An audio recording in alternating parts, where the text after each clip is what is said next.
Assalamualaikum warahmatullahi wabarakatuh. Selamat datang ke Kelantan Ikhlas Channel. Saya Cikgu Nur Mazuna binti Muhammad Zain dari Sekolah Menengah Kebangsaan Bukit Jawa, Pasir Putih, Kelantan. Pada hari ini kita akan membincangkan satu lagi topik berkaitan dengan biologi SPM, iaitu koordinasi dan gerak balas. Hari ini cikgu akan tekankan untuk kertas 2 biologi, iaitu pada bahagian B, iaitu pada bahagian esei.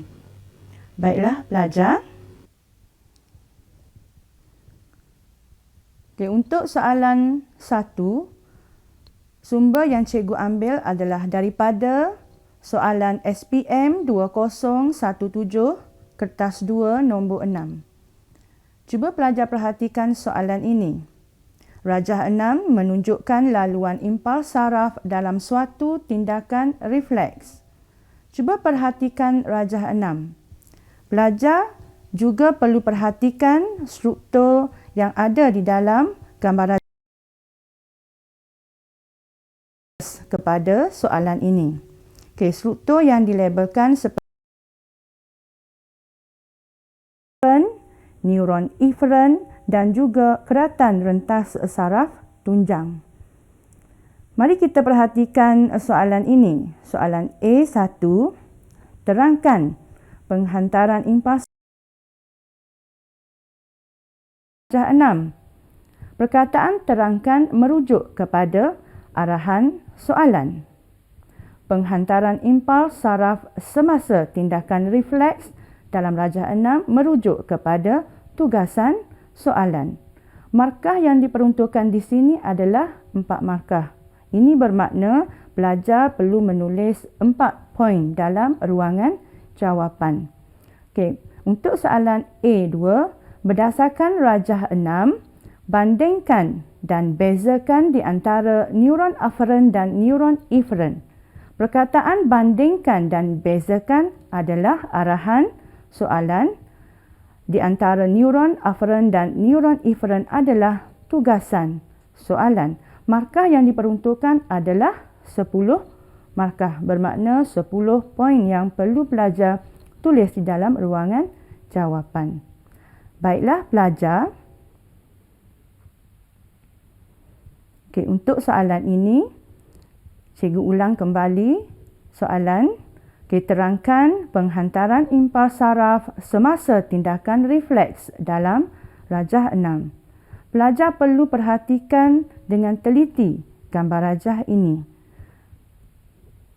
Untuk cadangan jawapan yang telah cikgu sediakan, bagi jawapan yang pertama, cuba perhatikan.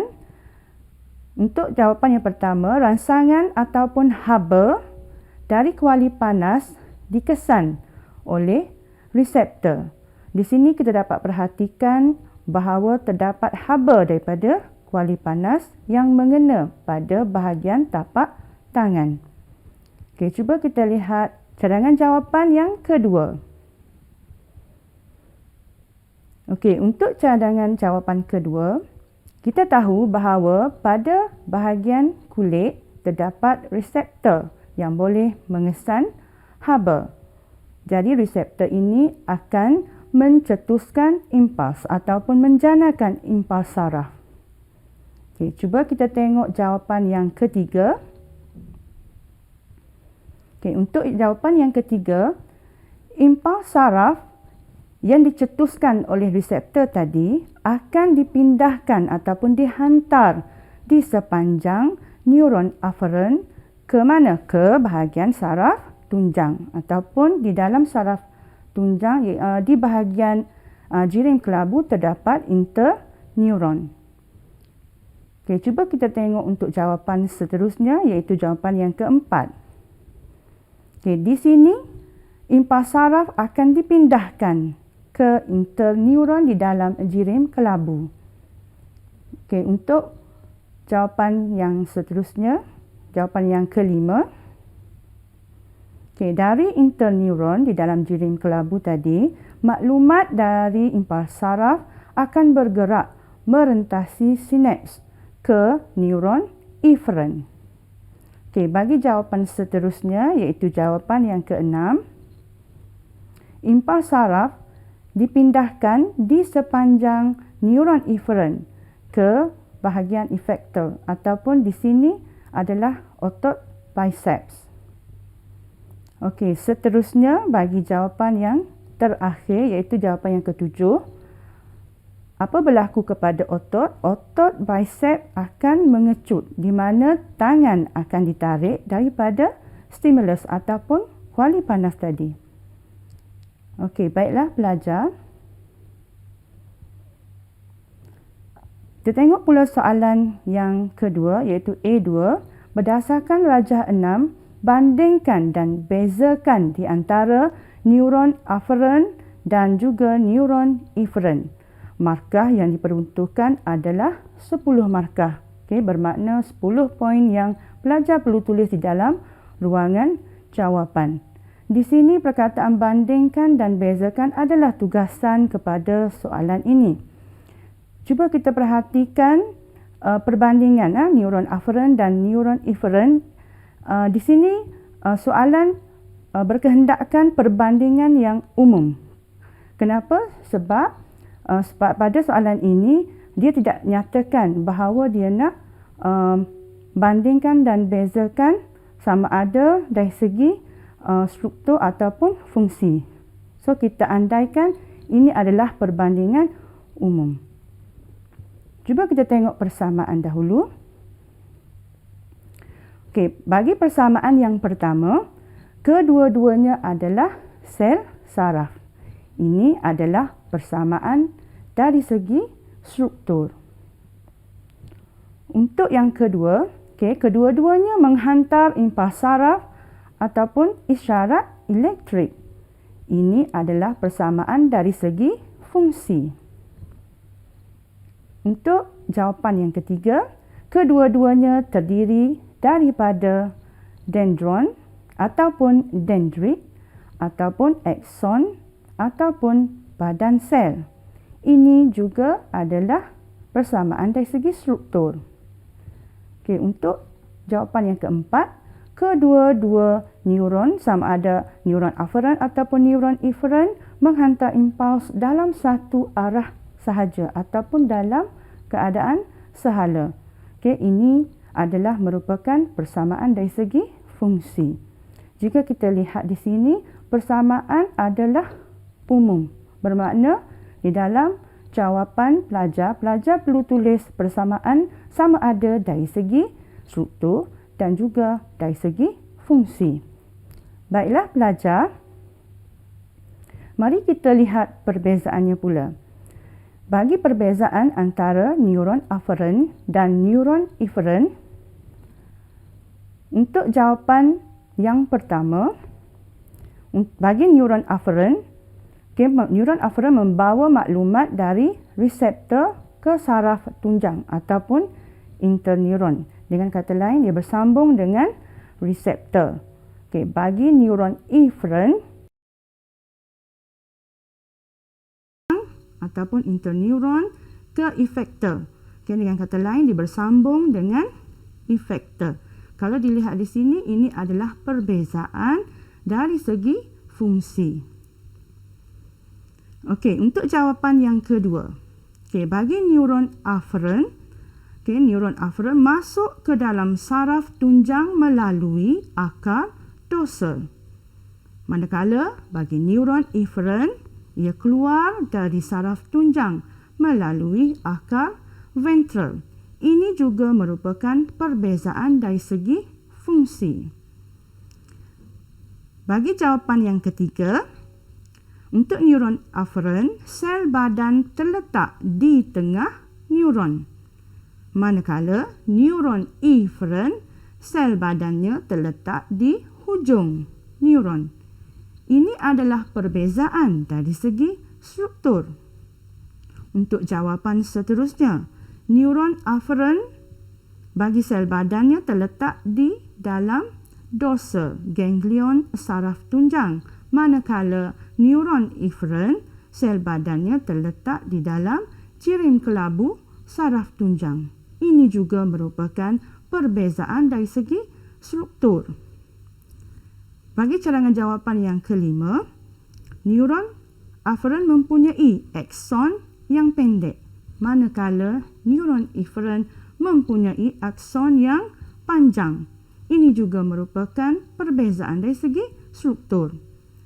Bagi cadangan jawapan yang terakhir, iaitu jawapan yang keenam, bagi neuron aferen, dendron ataupun dendritnya adalah panjang, manakala bagi neuron eferen, dendron atau dendritnya adalah pendek.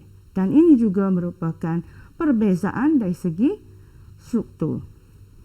Jadi, cikgu nak pelajar perhatikan perkataan yang berwarna hitam daripada cadangan jawapan D1 sehinggalah pada jawapan D6. Di sini, jika tugasan soalan perbandingan, maka kita mesti bandingkan ciri yang serupa, iaitu kita lihat pada perkataan yang berwarna hitam tadi. Untuk soalan perbezaan, pelajar boleh menggunakan sama ada jadual yang seperti cikgu paparkan di sini, ataupun pelajar juga boleh menggunakan ayat. Jika pelajar menggunakan ayat, pelajar mesti menggunakan perkataan manakala. Baiklah pelajar, cuba kita perhatikan soalan ini. Cikgu paparkan ada 3 jenis soalan yang kita lihat seakan sama. Okey, cuba lihat yang pertama. Berdasarkan rajah 6, bandingkan dan bezakan di antara neuron aferen dan neuron eferen. Yang ini adalah soalan yang telah kita bincangkan sebentar tadi, di mana perbandingan ini adalah perbandingan yang umum. Maknanya di sini pelajar perlu tulis kedua-duanya sekali, iaitu perbandingan dari segi fungsi dan juga perbandingan dari segi struktur. Cuba perhatikan soalan yang kedua. Berdasarkan rajah 6, bandingkan dan bezakan di antara fungsi neuron aferen dan neuron eferen. Di sini soalan berkehendakkan perbandingan dari segi fungsi sahaja. Maka kalau pelajar tersalah menulis jawapan untuk perbandingan dari segi struktur, jadi pelajar tidak akan mendapat markah. Maka untuk yang kedua ini, perbandingan mestilah dari segi fungsi sahaja, sama ada persamaan dan juga perbezaan. Untuk yang ketiga, berdasarkan rajah 6, bandingkan dan bezakan di antara struktur neuron aferen dan neuron eferen. Di sini soalan berkehendakkan perbandingan dari segi struktur sahaja. Okey, jika pelajar menulis perbandingan dari segi fungsi, so markah di sini pelajar tidak akan dapat. Baiklah pelajar, untuk memberi kefahaman yang lebih kepada pelajar, cuba kita perhatikan soalan ini. Berdasarkan rajah 6, bandingkan dan bezakan di antara struktur neuron aferen dan neuron eferen. Jadi pelajar mesti ingat, jika soalan perbandingan mesti ada persamaan dan juga perbezaan. Di sini adalah perbandingan dari segi struktur sahaja. Cuba kita lihat persamaan. Untuk persamaan, okey, yang pertama, kedua-duanya adalah sel saraf. Untuk persamaan yang kedua, kedua-duanya terdiri daripada dendron ataupun dendrit ataupun akson ataupun badan sel. Maka kedua-dua ini adalah persamaan dari segi struktur. Okey, cuba kita lihat pula perbezaannya. Okey, perbezaan dari segi struktur antara neuron aferen dan neuron eferen adalah yang pertama, sel badan terletak di tengah neuron bagi neuron aferen, manakala bagi neuron eferen, sel badan terletak di hujung neuron. Di sini adalah perbezaan struktur. Tu jawapan yang kedua. Bagi neuron aferen, sel badan terletak di dorsal ganglion saraf tunjang. Manakala neuron eferen, sel badannya terletak di dalam jirim kelabu saraf tunjang. Ini juga adalah perbezaan struktur. Perbezaan yang seterusnya ialah neuron aferen mempunyai akson yang pendek, manakala neuron eferen mempunyai akson yang panjang. Ini juga merupakan perbezaan struktur. Dan untuk jawapan yang keempat, bagi neuron aferen, dendron ataupun dendritnya adalah panjang, manakala bagi neuron eferen, dendron atau dendritnya adalah pendek. Ini juga adalah perbezaan dari segi struktur. Jika kita perhatikan, persamaan dan perbezaan bagi soalan ini adalah melibatkan struktur neuron aferen dan neuron eferen tanpa melibatkan fungsi neuron aferen dan neuron eferen. Baiklah pelajar, seterusnya cuba kita perhatikan soalan ini. Berdasarkan rajah 6, bandingkan dan bezakan di antara fungsi neuron aferen dan neuron eferen. Ini adalah perbandingan dari segi fungsi. Okey, apabila soalan perbandingan, cuba kita lihat persamaan. Yang pertama, kedua-dua menghantar impuls saraf ataupun isyarat elektrik. Ini adalah persamaan dari segi fungsi. Untuk persamaan yang kedua, kedua-dua neuron menghantar impuls dalam satu arah ataupun dalam sahala sahaja. Yang ini juga merupakan persamaan dari segi perbezaan, ya. Bagi neuron aferen, untuk jawapan yang pertama, neuron aferen membawa maklumat dari reseptor ke saraf tunjang ataupun interneuron. Dengan kata lain, ia bersambung dengan reseptor. Manakala bagi neuron eferen, ia membawa maklumat dari saraf tunjang ataupun interneuron ke efektor. Dengan kata lain, ia bersambung dengan efektor. Dan ini merupakan perbezaan dari segi fungsi. Bagi jawapan yang kedua, neuron aferen masuk ke dalam saraf tunjang melalui akar dorsal, manakala neuron eferen keluar dari saraf tunjang melalui akar ventral. Ini juga adalah perbezaan dari segi fungsi. Jadi, pelajar mesti ingat bahawa jika soalan inginkan perbandingan,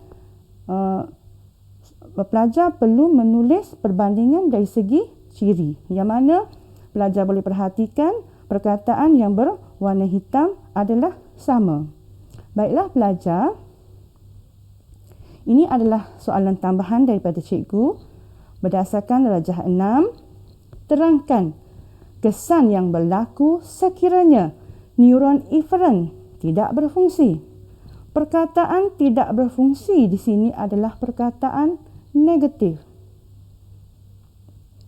Okey, jadi apakah cadangan jawapan bagi soalan ini? Cuba kita lihat jawapan tersebut. Okey, untuk jawapan yang pertama. Okey, bila neuron eferen tidak berfungsi, apakah kesan kepada impuls saraf?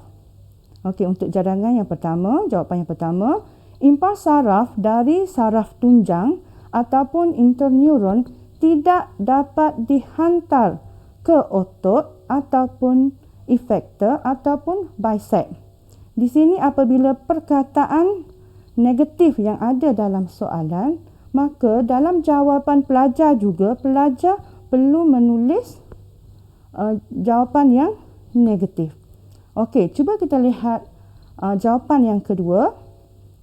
Okey, apabila impuls saraf tadi tidak dapat dihantar ke otot, maka otot tidak akan dapat mengecut. So, di sini cuba pelajar perhatikan perkataan negatif, iaitu tidak dapat mengecut. Okey, untuk poin yang seterusnya, untuk P3, okey, apabila otot tidak dapat mengecut, apa berlaku? Tangan tidak dapat ditarik daripada stimulus ataupun kuali panas tadi.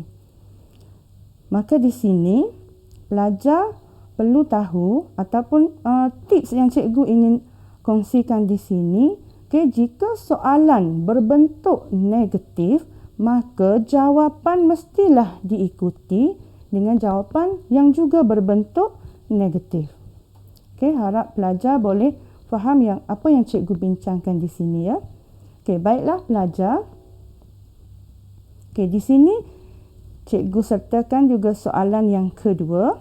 Cuba perhatikan soalan dan stimulus bagi soalan ini. Rajah 2.2 menunjukkan suatu keadaan yang berlaku kepada seorang pelajar. Apakah situasi yang dapat pelajar perhatikan di sini? Ada seorang pelajar yang sedang dikejar oleh seekor anjing. Cuba kita lihat soalannya. Nyatakan dua sistem yang terlibat dalam menghasilkan gerak balas dalam situasi tersebut dan huraikan bagaimana kedua-dua sistem saling berkait dalam menghasilkan gerak balas yang sesuai. Di sini markah yang diperuntukkan adalah 6 markah. Perkataan nyatakan di sini adalah arahan kepada soalan dan dua sistem yang terlibat tadi adalah arahan kepada soalan ini. Baiklah pelajar, cuba kita lihat apakah jawapan. Sebelum cikgu paparkan cadangan jawapan, di sini kita mesti faham bahawa di dalam situasi seperti dikejar anjing, rangsangan takut kita akan timbul. Maka impuls saraf dihantar dari reseptor ke otak. Impuls saraf yang dihantar dari reseptor ke otak tadi adalah impuls saraf yang dicetuskan oleh reseptor itu sendirilah. Maka maklumat akan ditafsirkan, akan diintegrasikan dan impuls saraf dihantar dari otak kepada kelenjar adrenal. Kelenjar adrenal pula akan dirangsang untuk merembeskan hormon adrenalina. Apakah cadangan jawapan yang cikgu sediakan di sini? Cuba pelajar perhatikan. Tadi soalan ada tanya sistem apakah yang terlibat. Ada dua sistem yang terlibat di sini, ialah sistem saraf dan sistem endokrin. Seterusnya, bagaimanakah kedua-dua saling berkait dalam menghasilkan gerak balas yang sesuai? Bagi cadangan jawapan yang pertama, untuk P1, hipotalamus menerima impuls dari reseptor. Kedudukan hipotalamus ni adalah di dalam bahagian otak. Bagi cadangan jawapan yang kedua, impuls kemudian dihantar ke kelenjar adrenal. Ataupun di sini, kelenjar adrenal akan dirangsang. Poin yang ketiga, kelenjar adrenal yang telah dirangsang tadi akan merembeskan hormon adrenalina. Apakah fungsi hormon adrenalina? Jawapan yang keempat, kadar denyutan jantung ataupun tekanan darah ataupun pengaliran darah ke otot akan meningkat. Jadi hormon adrenalina tadi akan meningkatkan kadar denyutan jantung, tekanan darah dan juga pengaliran darah ke otot. Untuk jawapan yang seterusnya, apabila kadar denyutan jantung meningkat, kadar pernafasan dan juga kadar respirasi juga akan meningkat, ataupun aras glukosa dalam darah juga akan meningkat. Bagi jawapan yang seterusnya ataupun yang terakhir, P6, maka lebih banyak tenaga akan dihasilkan. Sekian saja untuk hari ini. Hendak 1000 daya, mahu berjuta cara. InsyaAllah calon-calon SPM 2020 pasti berjaya. Sekian, terima kasih. Wabillahi taufiq wal hidayah. Wassalamualaikum warahmatullahi wabarakatuh.